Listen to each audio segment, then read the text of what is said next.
আসসালামু আলাইকুম, hello everyone, কেমন আছো? আশা করি ভালো আছো। আলহামদুলিল্লাহ আমিও অনেক ভালো আছি। তো আজকে একটু রেডি সেডি হয়ে বেরিয়েছি, কারণ কিছু ফটো কিছু ভিডিও করার জন্য।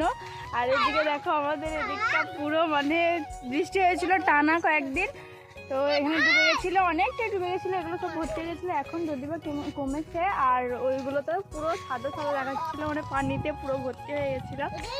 তো ওর জন্যে ভালো লাগছে ভিউটা, তাই আজকে বেশ ওয়েদারটাও ভালো আছে, তাই ভিডিও একটু ফটো তুলতে। আর ওইদিকে আমাদের জমি আছে, আর ওইগুলো দেখতেই পাচ্ছ যে সব সাদা হয়ে গেছে, মানে ডুবে গেছে, ধান গাছ লাগানো হয়ে গেছিলো। তো কি করা যাবে, সব নষ্ট হয়ে হবে। আর এই পুরো যে জায়গাটা দেখছো তোমরা, এখানে পুরো মানে ভাটা ছিল, আগেই বলেছি এখানে ভাটা ছিল। আর যেহেতু খাল হয়ে গেছে, মাটি ইট বার করতে করতে, সেহেতু এখন ওইগুলো সব পানি হয়ে গেছে, আর দেখতেও খুব সুন্দর লাগে। আর এখানে আমি ভিডিও ফটো করতে এসেছি, আর এরা দেখতে এসেছি।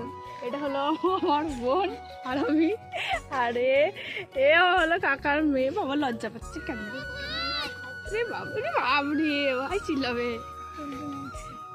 আর ওই যে রানী কটকটি মহারানী আসছে দেখতে, বললো তোরা যা, আমি যাচ্ছি একটু পর। তো এখন আসছে, তো চলো বেশি ভাট বকছি, ভিডিও করা যাক।